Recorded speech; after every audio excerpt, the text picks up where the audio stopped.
back to the Hashtag Kangaroos podcast. I'm Dean Vassick, and tonight I welcome back the lovely Siobhan Rowe.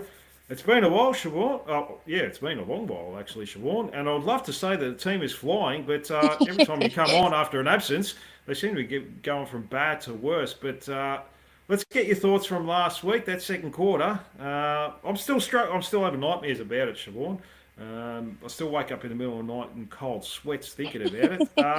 How have you recovered from that? I don't know what you call that ridiculous second quarter last week. Hi, Dean. Always a pleasure to be on with you. And yeah, it seems to be I jump on this podcast at some of the worst times, don't I? The second quarter was abysmal. It was. There are probably no more words to describe what we saw, and I think the most shocking part of it was that it wasn't. You couldn't see it coming. It wasn't as if we started the game poorly.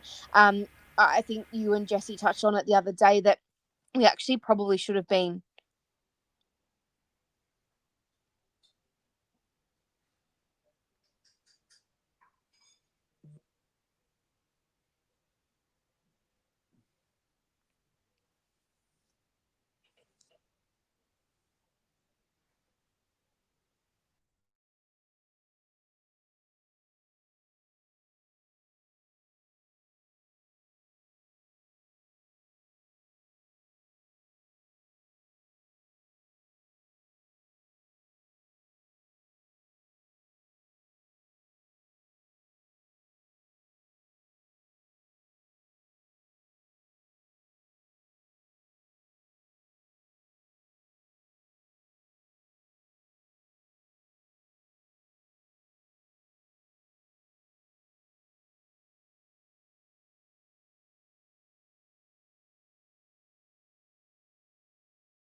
I'm going to get back to Siobhan.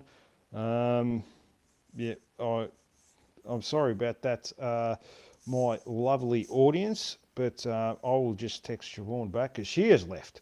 So I dropped out. You can come back. This is great live podcasting, by the way.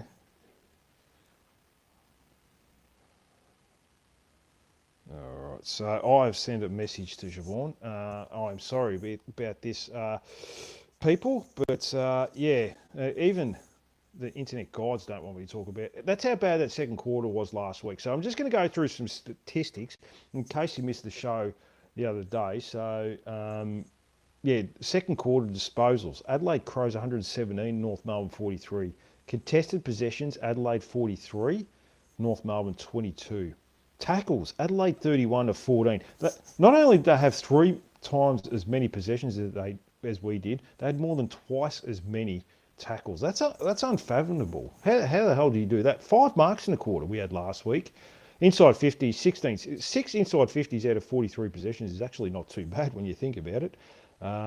Clearances 13-8, which is not too bad, but they scored 32-1 from the clearances, the Adelaide Crows, and total score was 64-2. So, yeah, it's as far as second quarters go, that's as bad as it gets. Now, Siobhan Rowe, you are back, Siobhan. I'm back, Dean. Hello. Are you back? No, she's cut out again. So, Siobhan, Dean, have hello. you? Yes, you're Yes. back. I think my internet cut out that time, so I do apologise. It's okay, I no left problem. you high and dry there, but I was just when I came back on, I went through the stats. We talked about the second quarter. Even the internet guides don't even want us to talk about how bad that second quarter was last week, Siobhan. But it's as bad as it gets, isn't it? So Yeah, it I've was. never. Yeah, is that one of the worst quarters of football you've ever seen? I think it was, and that was the unfortunate part is the optics of it weren't great. Even watching it, not even knowing the statistics at the time, we just couldn't get our hands on the ball. And like I sort of mentioned before, it wasn't as if we started the game really poorly. We actually should have been much further in front, if not for some missed chances. I know Dersma's missed opportunity, and there were occasions where you thought that we're going to steamroll away, and that's what was the most bewildering, is that we came out in the second quarter and we couldn't even get near the ball, let alone stop Adelaide's avalanche. And I know previously, and we spoke about this a little bit off air, we've struggled to stop teams' momentum within games. My mind goes back to that Collingwood game where we lost the game by a point after being so far in front. It's almost as if they have a bit of stage fright. I think that might be a way to look at it, but we haven't seen anything that poor like that in a very long time. And I understand Clarkson in the post-match press conference trying to look for positives, as in, we won the last quarter and, we clawed our way back in the second half. But if we are to turn the corner as a footy club, we can never see something like what we saw in the second quarter ever again. And when you're getting someone like LDU not even touching the ball in the second quarter, you're in for a long day. But it was unexpected and it was quite jarring to watch.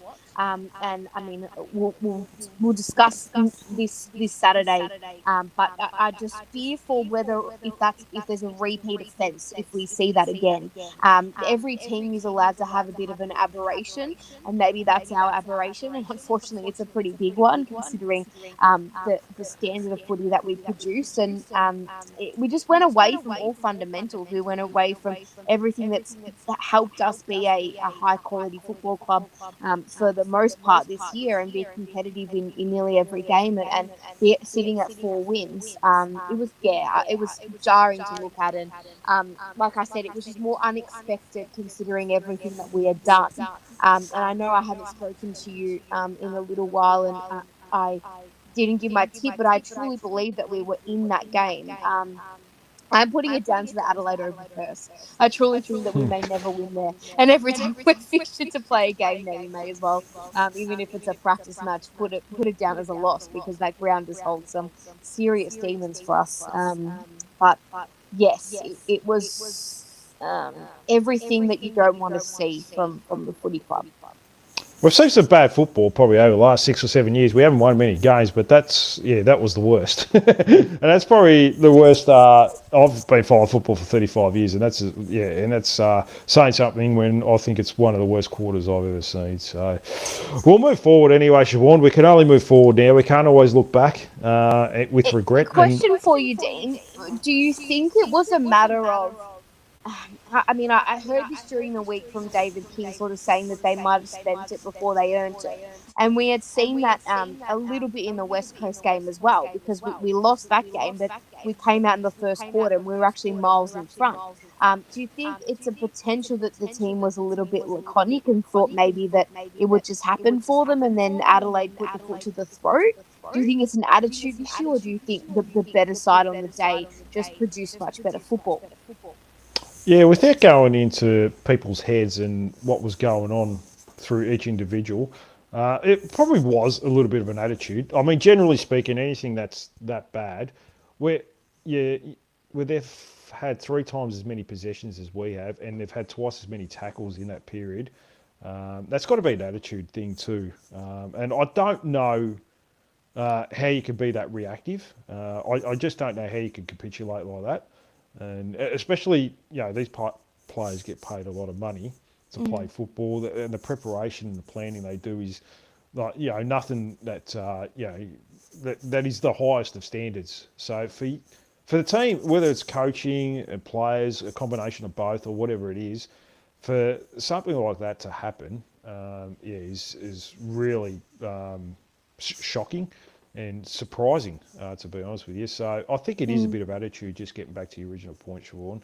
And who knows? Look, we don't know what's going to happen in the future. They've got to put this behind them. That's all you can do.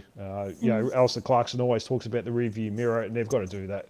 And they've got to do it quick, because this game shows no mercy for anyone. So, it doesn't feel sorry for you at the end of the day. So, Yeah, we'll move forward anyway. And some other news, Siobhan. There's been talk of Paul Curtis signing beyond 2029, which is what he's contracted to, trying to extend him beyond that. Is that something we need to rush to do? I would have thought trying to get Wardlaw, Dersma, Hardiman beyond this year would be a priority, and even Foss next year as well, Yeah. who's contracted till 2027. Like, I know they're talking that they look like they're going to re-sign, but except for Finn O'Sullivan. But I don't understand why you have to rush to sign Paul Curtis. He's still got 3 years left, Siobhan. I mean, yeah, I don't know. I'm a bit lost by this one because you're going to give him a pay rise, and things could change. And then, like, you can wait till 2027. Like, you don't have to rush with these sort of decisions. And if he wants to leave, he can leave and ask for a trade, even if he signed till 2032 or 2033. Contracts, don't mean as much as they used to. Siobhan. So I'm a bit surprised by this one. Do you understand it? I do somewhat. I do think big contracts are in vogue, but we know, perfect example, the two boys from Melbourne in Petrarca and Olawak, big contracts can be broken, and they Yeah, that's can. I right. don't think they mean as much. I think that's a really good point. And I also think sometimes contracts can bring in complacency. Now, I'm not in any way, shape, or form saying that that's happened with Cooper Trembath, but there is usually a pattern of a player signing a contract, getting comfortable. I mean, Jake Stringer is the perfect example. He always performs when it's his contract year, but other times he just kind of goes missing. He was on a milk carton. So, um, Yeah. it's funny what big contracts can sometimes do to players. I like the idea that you hold players to have to perform, and look, I get it because he's such a valuable commodity. He is our bums on seats player. I do think he still has the potential to Yeah. be a superstar and an all Australian, and he's been a little bit up and down this year, but we know the talent he holds, and I don't blame the club for wanting to lock him away, and hopefully make him a Roo for life.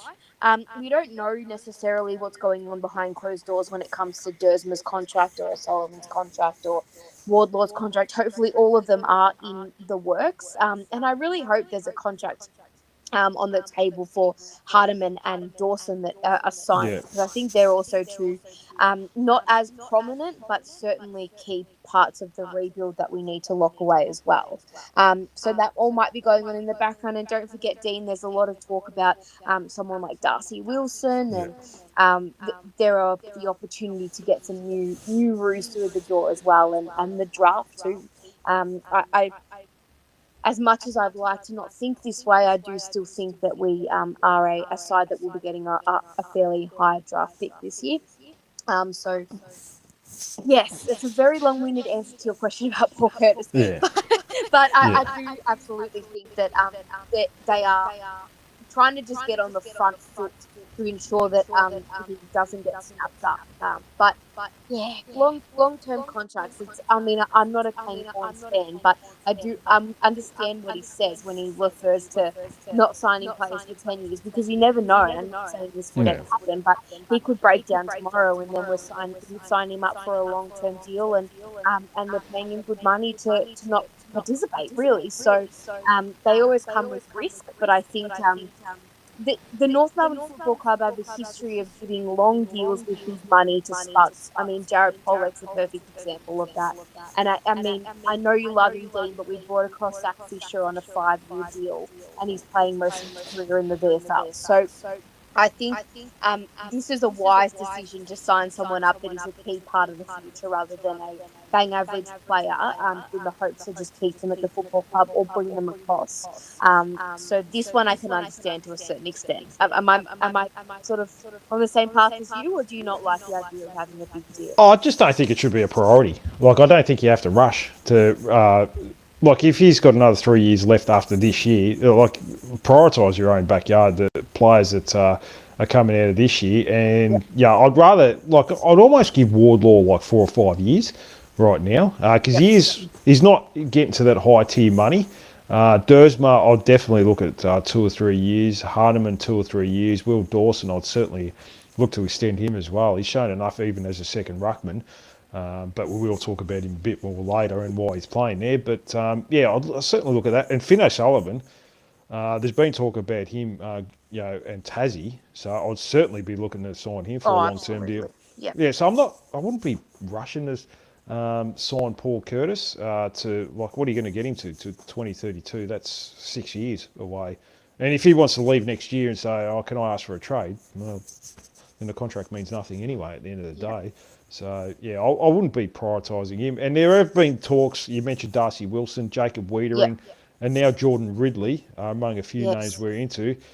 Are you getting your hopes up about any of this? Because I'm certainly not. I mean, for me, Jacob Wiedering's the dream. I mean, I know not everyone agrees with that trade or that potential, but I've obviously watched quite a lot of Carlton games, dad being a mad blue bagger, and he's exactly the type of player that we need. We need a brick shithouse defender that will take the best key forward every week and just do the job. And I think he's a solid, reliable leader who doesn't leak goals or very rarely leaks goals, and it will take the best key forward. He's big, he's strong, he's the ideal prototype that we don't have. And I mean, no disrespect. Well, actually, everyone knows this is common fact. We don't have. We're always thinking, oh, who's going to take, for example, this week, Ben King. We had someone like Jacob Wiedering in the side. He automatically gets Ben King and more than likely will do the job. It's always nails in mouth when it comes to whether Griffin Road can get the job done or whether Toby King can get the job done. That's why we'll obviously discuss him a little bit later, but I truly think that Will Dawson could potentially be that type of player for us. But A, we're not even playing him in that position, and B, he's playing 10 minutes of game time. So I'd like to please explain on that a little bit. I had to laugh. There's an article about Jordan Ridley and how his body's fallen apart on him, and they sort of mentioned, well, maybe our high performance guy Kevin White can get his body right, and then 10 minutes later after that comes out, Tom Powell's out with a groin injury again. So I want to put my faith into him to get anyone's body right. So no, definitely not. But look, at the end of would love, like you said, I'd love to get Jacob Wiedering, but possession is 9/10 of the law, and I don't know if he'd want to come to us. Look, if he's at that age, he'd probably want to go to a top 4 team, whether that's like the Swans or something like that, and try and get into that premiership. Whereas North Melbourne, we certainly, there's no certainty and no guarantees about the future of where we're going. I know we've shown a lot of improvement this year, and from where we were to maybe getting bottom 6, it would be a big improvement. But I don't know if he wants that. I think it's the way we finish the year, Dean. It's so important, especially, I mean, I haven't been on to discuss the fixture with you, but the fact that we have a few primetime games in the back end of the year, and there's a really strong opportunity to market the club as being not necessarily a destination club, but a club that can be a great home for a quality free agent or a quality recruit. And the thing is, I know the last few years we've just absolutely capitulated in the back half of the year. I mean, I go back and look at that Geelong game, the Hawthorn game, it's been absolute spankings. And my fear is that I understand young groups get tired, but they cannot afford to allow that to happen again. They need to bank wins now, and then they need to perform strongly in the back end of the year. And there's no excuses for it anymore.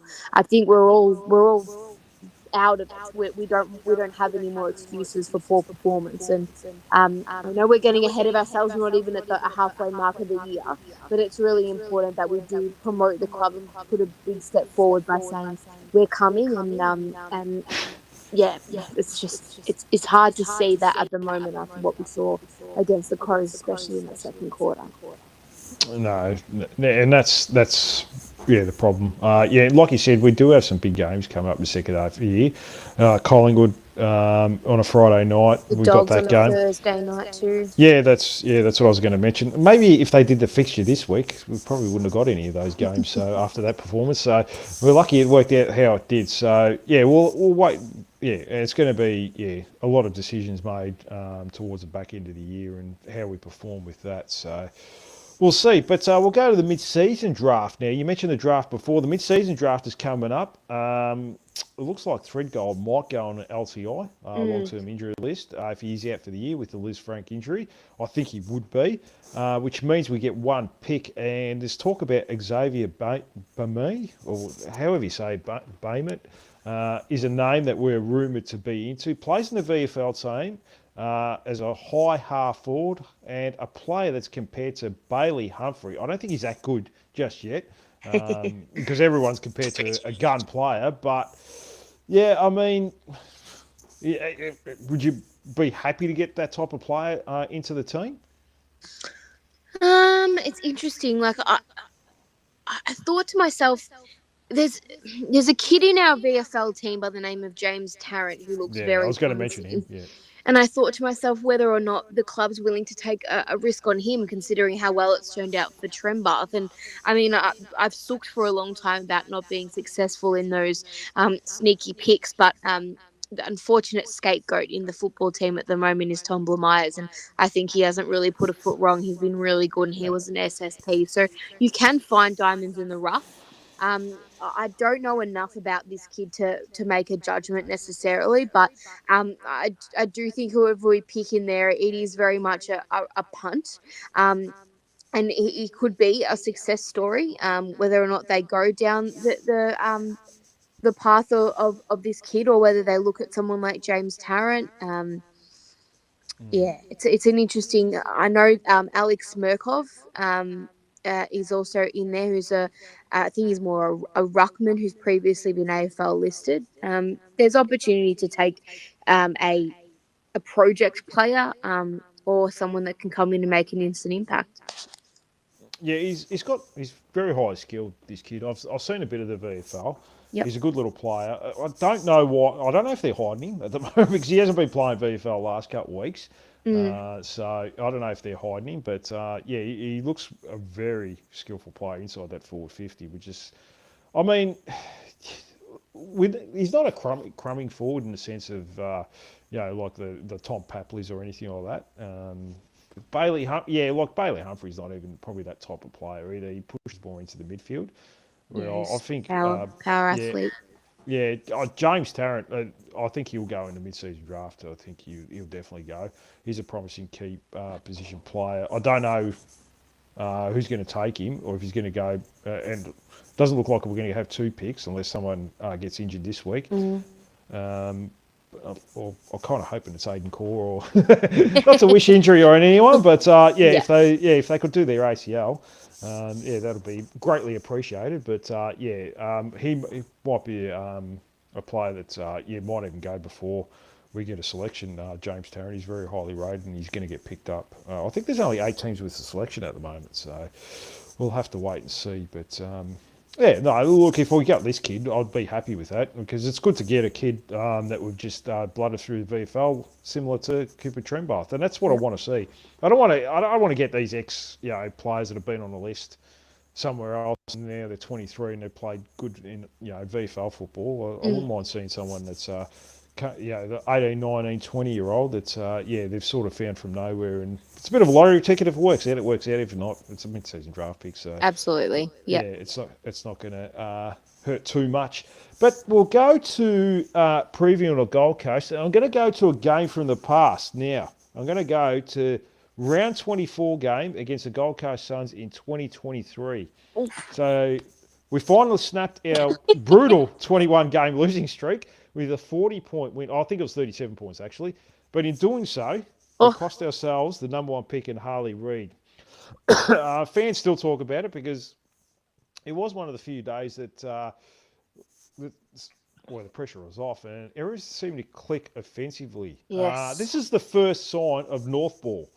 Yes. Nick Larkey was unbelievable with 9 goals. Probably hasn't kicked 9 goals since that game, but in total. Bailey Scott, playing on a half-back flank, had 33 disposals gave Drummoun an enormous drive off half-back. Harry Sheasel and skipper Jai Simpkin at the time finished with 29 touches. Then a couple of young, promising mids coming through. Will Phillips and Charlie Lazaro, 26 to 25 touches.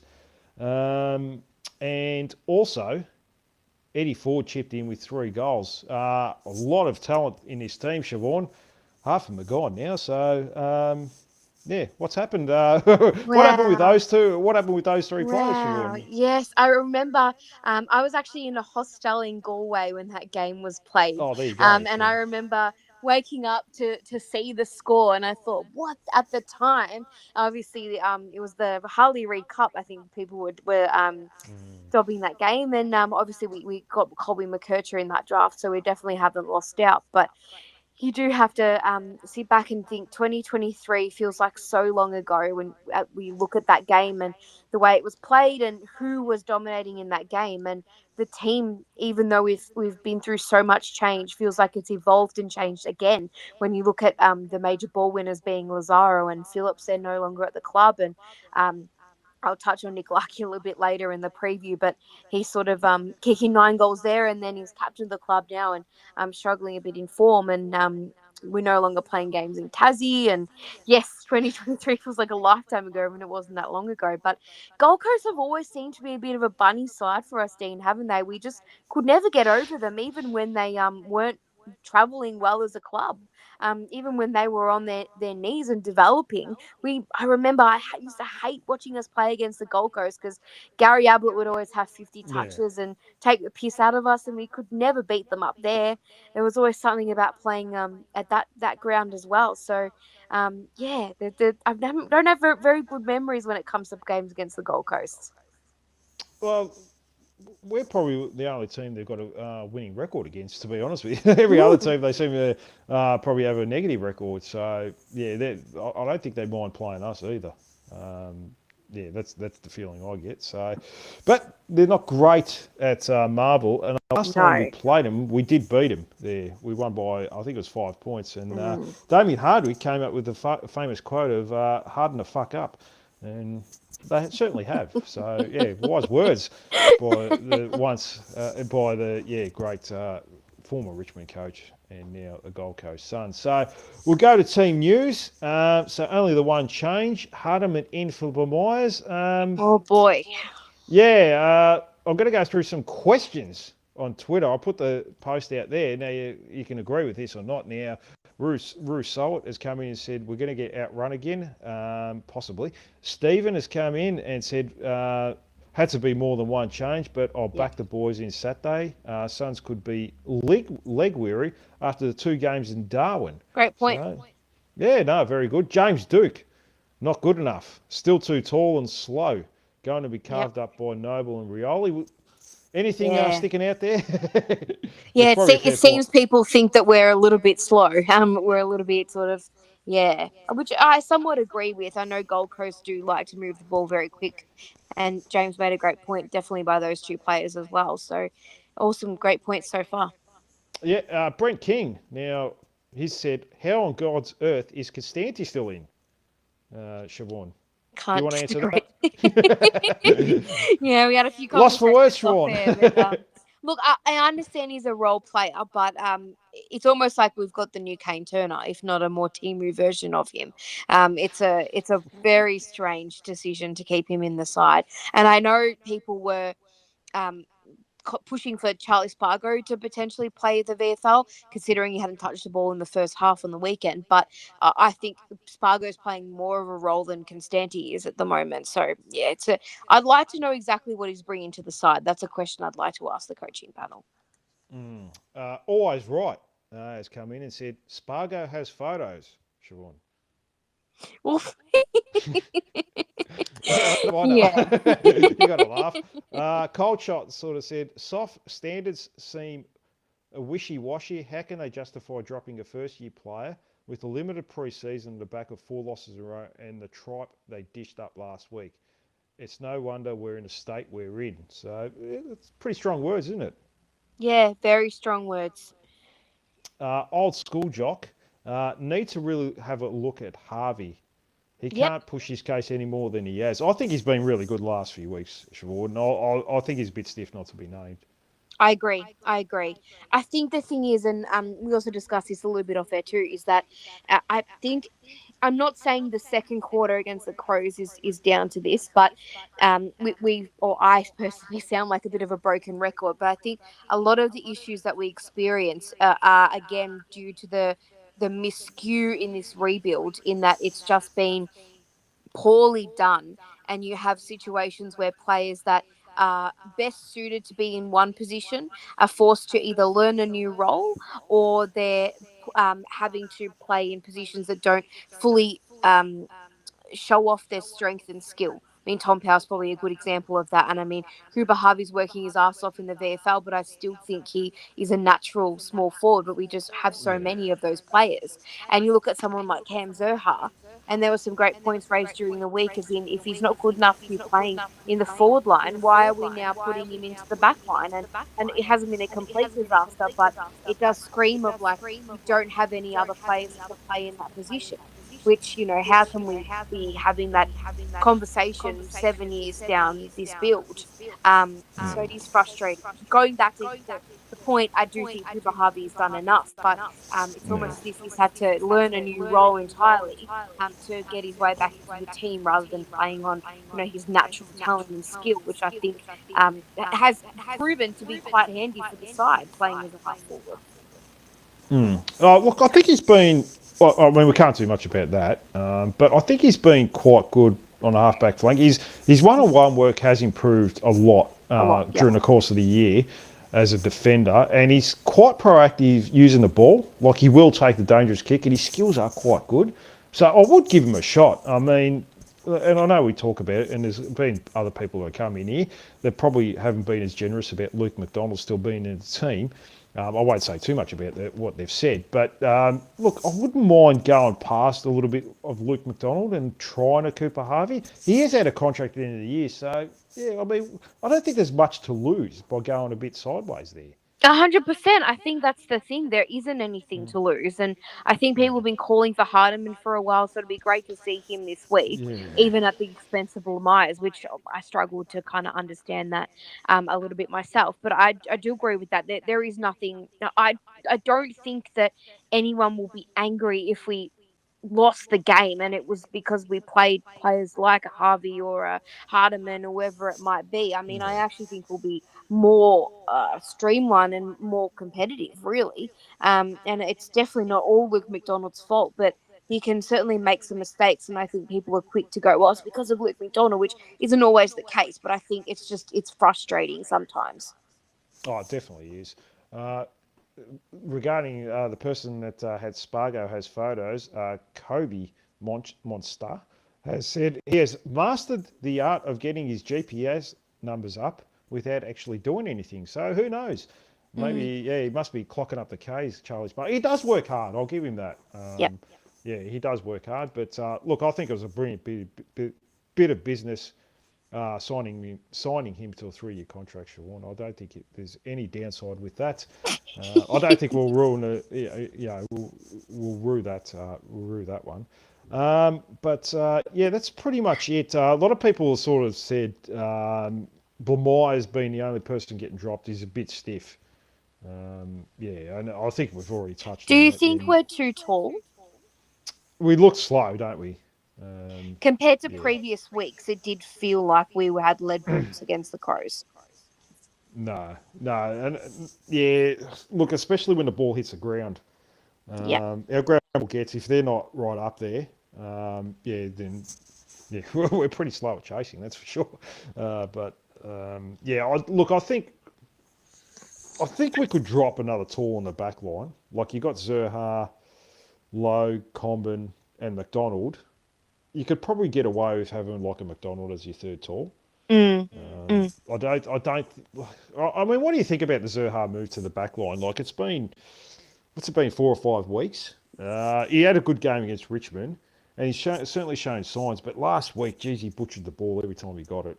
And we kind of It's a need someone with strange thing. skills. Yeah. It's a weird thing because he hasn't been bad, but he also hasn't been great. So it's almost as if it's hard to criticize it, but it's not standing out like it did. I think when you're playing better opposition, He obviously his first crack at it was against Richmond, and we thought it was the second coming of Christ.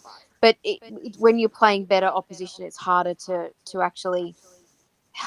It's always going to be harder to showcase your skills, but it does seem like he's regressed a little bit in that role.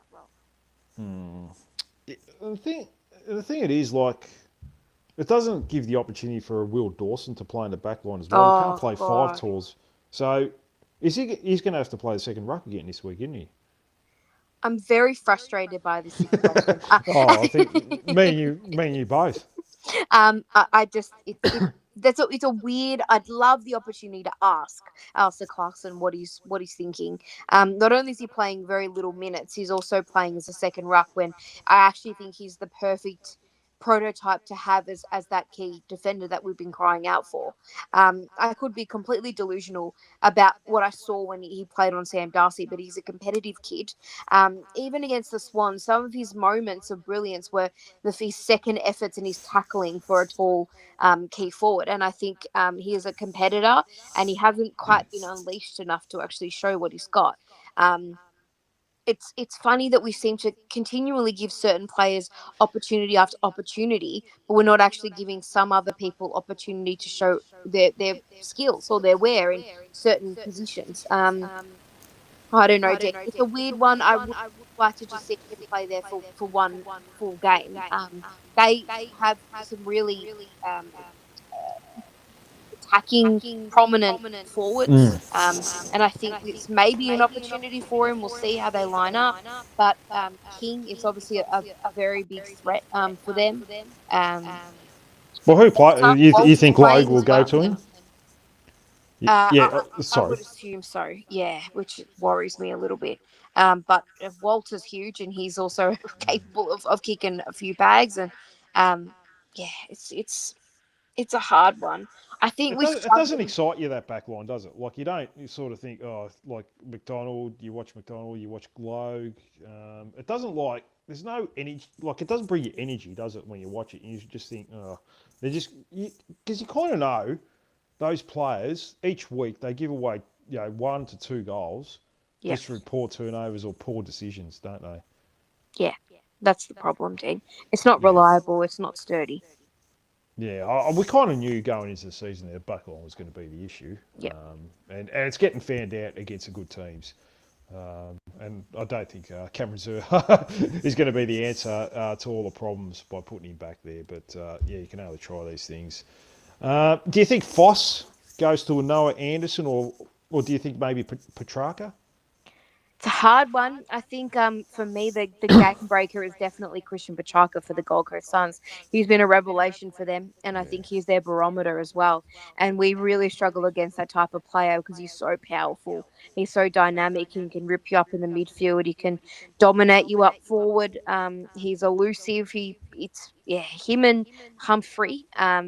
And even someone like Ben Long, I think, they pose some real challenges for us, let alone what they've got in their back half in Rioli and Noble, who just run and gun and take the game on. And I think under the lid at Marvel, even though Gold Coast don't like playing at Marvel, I think Rioli and Long and Noble will enjoy it because suits their type of game. So it's going to be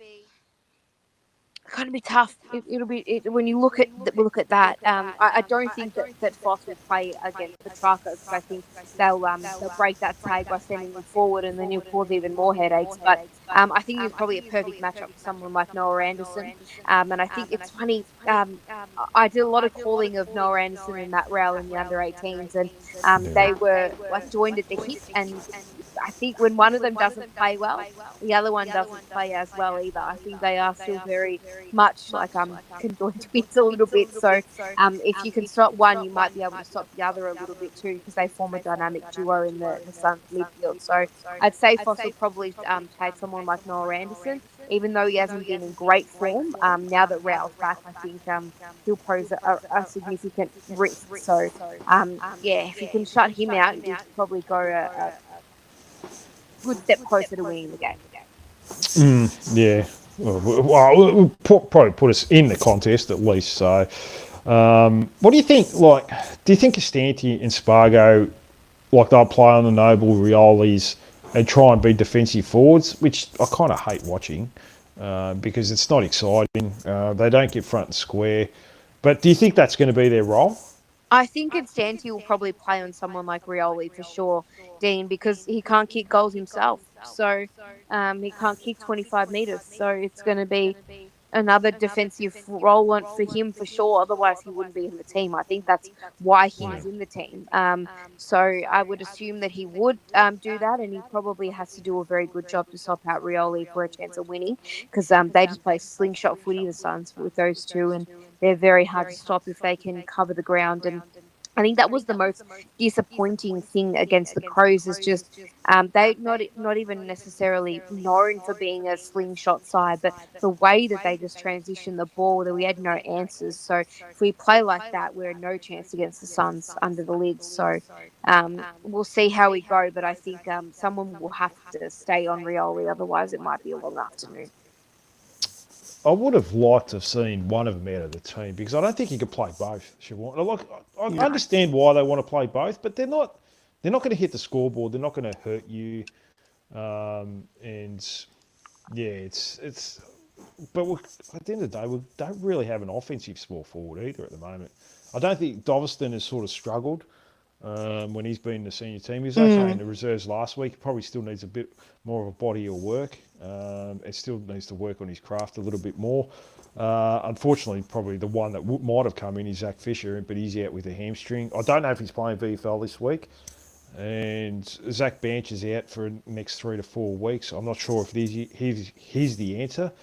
But he's probably shown a little bit of signs in a couple of games he played, and he's been quite good in the VFL. So unfortunately, he got injured at the same time too. So yeah, it doesn't give us many options. But yeah, I think Jesse brought it up the other day. Maybe you have to put Jai Simpkin as a small forward. Like he's played. There's a body of work there, so you could have tried him there. I don't mind it, Dean, and I love that comment from Jesse. And there were comments throughout the week from Adam Simpson, which I thought were a little bit harsh. I'm definitely not Jai Simpkins' number one fan, and I don't think he had a great game on the weekend. But I think overall this year he has been okay. I mean, he's not what he thinks he's worth, which is a first-round pick. But I also seem to think that he's lifted his intensity a bit this year. And even though he does make mistakes, at least he's getting you the ball. So it might work. I don't think his best position is in the midfield. So I would like to see him potentially playing that role, and that might free up an opportunity for somebody else in the midfield as well.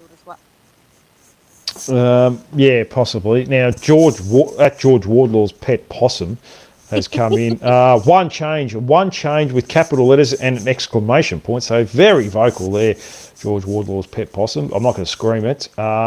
When you mention Costanti, he can kick 30 metres though, apparently. Team Special K, hashtag Team Special. I never heard of that.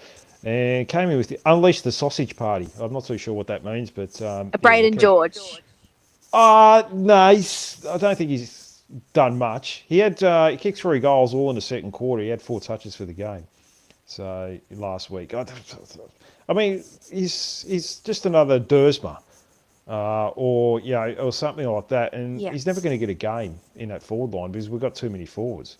So yeah, I mean, what do you think? I don't think he'll be at the club next year.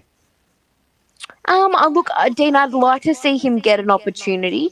I don't think it's this week, but I think if he kept up his form in the VFL, that he'd eventually have to get a chance. I'd feel sad for that kid if he wasn't able to get at least one opportunity to play a senior game of AFL footy, considering how much he's been through as well. But in saying that, we do seem to have many of that type of player.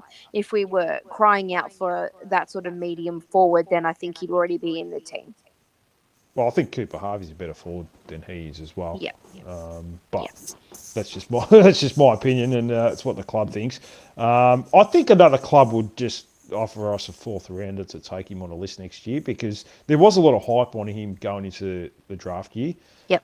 But obviously injuries have just curtailed his career, and he's probably not the player that he might have been, unfortunately, with all the ACLs, shoulder injuries and so forth. So his body's just not holding up, unfortunately. And, you feel for the kid because he seems like a high-character kid too. But unfortunately, if you can't get your body out on the park consistently enough, then eventually clubs move on from you pretty quickly, and that's just the nature of the beast at the moment. We'll keep going. The captain, he's under a bit of pressure now, isn't he? Oh, this is a tough topic to talk about, Dean.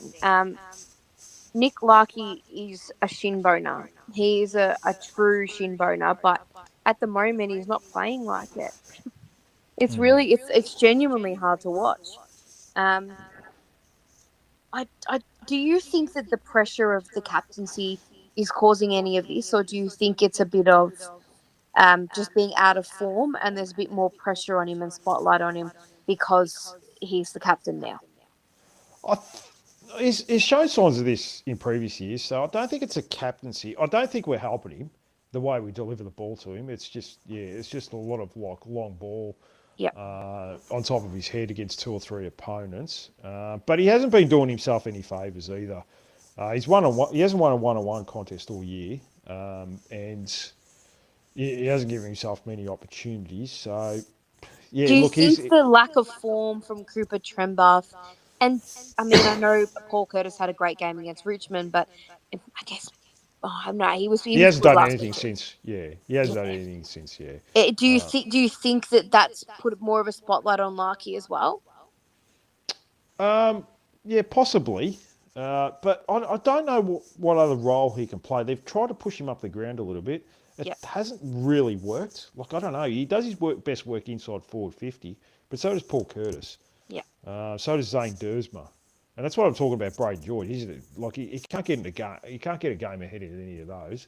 I think Cameron Zerhard does his best work inside forward 50, and now they're trying to push him in the back line because, we're just trying to squeeze other people in the forward line as well. So, yeah, look, I'm not too sure what the answer is with Nick Larkey. He's just got to get opportunities, and we've got to deliver the ball better. Look, he's a good one-out player. He will find, if he finds space, we've got to deliver it to him properly as well. And if he gets opportunities, he will kick goals, and that's pretty much what saves him a lot of times. Look, if he gets 3 or 4 opportunities in front of goal, he generally kicks 3 or 4 goals. Yeah. And maybe his confidence will go up if he does get. He's missing easy shots even when he does get the opportunity, Dean, isn't he? And it's so unlike him. And I think he's almost in his own head now, where he's so low on confidence that it's actually really hard to watch. Are you worried about Cooper Trembath as well? Like, the only time I've seen us deliver it to him properly out on a lead was last week when Dersma did it. Outside of that, it's similar to Nick Larkey. We keep putting it on top of his head, and he's taken some fantastic contested marks throughout his career so far, a very short career. But I think that's not sustainable long term. There's got to be other avenues, and you've got to be able to, find space, and players have got to find space for him, like Dersma did last week. Because if he can have shots from 45 to 50 out, he's generally a pretty good kick. So I mean, I don't think I'm concerned as much with him as probably as I am with Nick Larkey at the moment. Yeah, I'm with you there. I think what's very easy to forget is that he's played 13 games of footy, something in that ballpark. Yeah, something like that. Yeah, would be around. So he is still very green and very raw, and he will keep getting better as time goes on. And he'll be fine. He'll absolutely be fine. No concerns there. All right, Siobhan, we'll go to a potential game winner this week, if we do win, of course.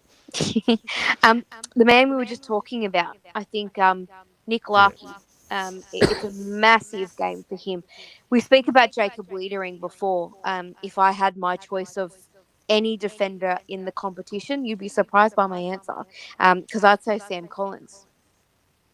He's a good player. He's unbelievable, and he's extremely underrated. He's another brick shithouse defender that will take the best forward and just silently go about his business and get the job done every week. So he's got his work cut out for him this week, Nick Larkey, with Sam Collins. He's a brute, but it's about time that he and I don't like ever saying this, but I think he's been pushed off the ball so easily. He's been playing almost not playing for free kicks, but it's been too much. Yeah, it's wrestling and falling down, and it's just not the Nick Barkley that I'm used to seeing. It's weird, to be honest. And so if he's got to turn his form around, it's going to be on Collins, and he's got to put a bit of body on and just and compete. And if he does that, I think it'll be surprising to see the turnaround, because even if he is competitive, the ball gets to ground and it allows Curtis and Spargo and Dersmer and these guys to go to work. So we need the captain this week, and I think he will turn his fortunes around. How about you, Dean? I will go Zane Dersmer. Right? I really rate how he's developed this year, and if he gets the opportunities, he's the type of player that could kick 5. It's either him or Paul Curtis. I'll go with Dersmer. Yep. I think because I don't think he gets the big matchup as like a Paul Curtis might get. He might get the second best defender outside of Sam Collins. So, yeah, that's who I'll go for. I don't mind that Ballard as a bit of a cheaper option. He's emergency this week, but if we're going to get another key defender, he's a player that showed a lot of signs a couple of years ago. Unfortunately, due to his ACL, can't get back into the team. So, yeah, but we'll keep moving forward. Breakout player this week. This one's hard. This one's very hard. I mean, I still got that second quarter against the Crows in my head, so it's hard to shake that up. I'll go my boy Will Dawson. If he gets an opportunity to play in defence and gets more game time and less time in the ruck, I think he'll show why he will be a key cog in our rebuild for a long time to come. I'd like to see him potentially get some time on Jed Walter. I know Jed Walter's a good footballer, but he's also young and he's also a bit hot-headed and all of that. And I'd like to see Will Dawson get a crack at stopping him. So I'll say. No, that's certainly not a bad. I was thinking of Will Dawson as well, but I'll go Riley Hardiman. Nice. He had a really good first few games last year as soon as he came in the team. Someone that can give drive and meters gained from that back half, which is. And a bit of speed. He'll put a little bit of speed on the ball. So, yeah, which is something that we've been lacking a lot in the defensive side ever since Colin McCurchy's gone to the high half forward. All right, Siobhan, what's your final prediction for the game? Oh, Dean. Look, they need to respond. They need to come out of the first quarter and they need to show the fans, they need to show the wider football community, and more importantly, they need to show themselves that last week was an aberration. So I actually think they will do that. I think they've got enough credits in the bank for performances this year, especially at Marvel, to suggest that they will do that. I think the Gold Coast will win the game, and they'll win the game in the end by about 4 goals. But I think that they will be highly competitive throughout the game, and they'll just be too good in the end, which is understandable, but they have to play a certain way and they have to come out and compete. If there's a repeat of what we saw against the Crows, then I think there'll be a lot more questions around whether or not the games that we've seen where we've played well, are they the aberration, which we don't want to have next week. We want to be looking forward and positive after the mid-season break. So, again, very long-winded answer, but I think that the Gold Coast Suns will win the game, but I think we'll respond. Oh, that sounds good. Yeah, and I'm certainly hoping for a response. Now, I'm going to be confident. I'm going to go for a 2-point win. Costanti to kick the match winner, Siobhan. Oh, Dean. Yeah, or maybe I'm taking a piss there. So no, I'll go someone. I'll go Dersmer since I said he's going to be the match winner. He's a beautiful kick of the football. He is, isn't he? Yeah, I like watching it. So, so I'll go a 2-point win. I don't think Gold Coast like playing Marvel. I know Damien Harvey's been quite vocal of that so in the past. So yeah, I'll go for a 2-point win. But hopefully we do get that response. And if we get back on the winners track here. You never know. Top 10 can certainly be in the picture again. So, and the percentage is still okay, even after the flogging we copped last week. So, you never know. We'll see. We'll see what happens. Anyway, Siobhan, that's all I have for you tonight. Did you want to add anything else before I let you go? Excited for the footy. Actually, I think we play Marvel really well. Of course, it's our home ground, but I think that'll give us an opportunity. And um, I hope lots of North fans turn out. I mean, I know it's hard after what we saw last week, and people might be feeling like they're losing their faith a bit, but hopefully get as many people down there as possible and cheer the lads home. Yeah, crowd might be a bit, on a Saturday afternoon, it might not be too huge.